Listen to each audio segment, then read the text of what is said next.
大家好，欢迎收看爱上电子。这是一个美的定频空调的控制板。我们看一下它的电路构成。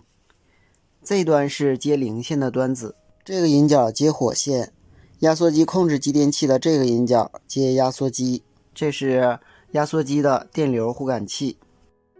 这两根线是电辅热，这个就是电辅热的控制继电器。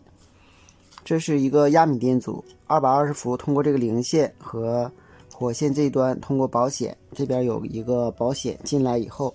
加到压米电阻，当电压过高时，压米电阻会击穿，保险会烧断，保护整机电路。这是在零火线之间的插模抗干扰电容，经抗干扰的220伏，一根引线通过这个 PTC 的热米电阻加到低压变压器的初级绕阻，另一路加到电辅热继电器的常开点一端，以及灌流风机调速可控规的阳极，还有外风机和四通阀继电器的常开点一端。低压变压器输出的大约是14伏左右的电压，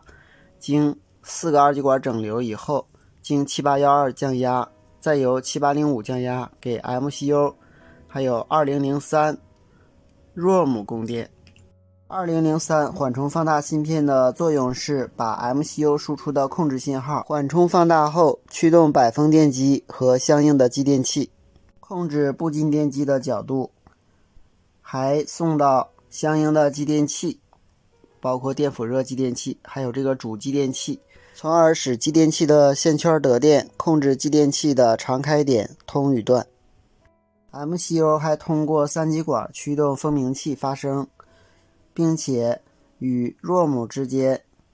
进行串行通讯传输。 ROM 主要是储存用户数据和相应的参数，比如温度参数。我们这两个端子，一个是接的室温传感器，一个是接的管温传感器，在常温下阻值都是 10K。 这个端子是驱动百风电机的，这个是应急开关。这个端子是灌流风机速度反馈输入端子，这个大电容就是灌流风机的启动电容，这3个端子是灌流风机的供电端子。这2个端子，一个是四通阀的端子，一个是外风机的端子。灌流风机的速度是通过 MCU 输出的控制信号控制我们这个光偶，通过光偶再控制这个可控规，控制它的导通角，从而控制灌流风机的转速。这里还有过零检测电路，一般是通过2极管和3极管进行整形以后送到 MCU 来检测过零信号的。好，今天咱们就到这里，谢谢大家，再见。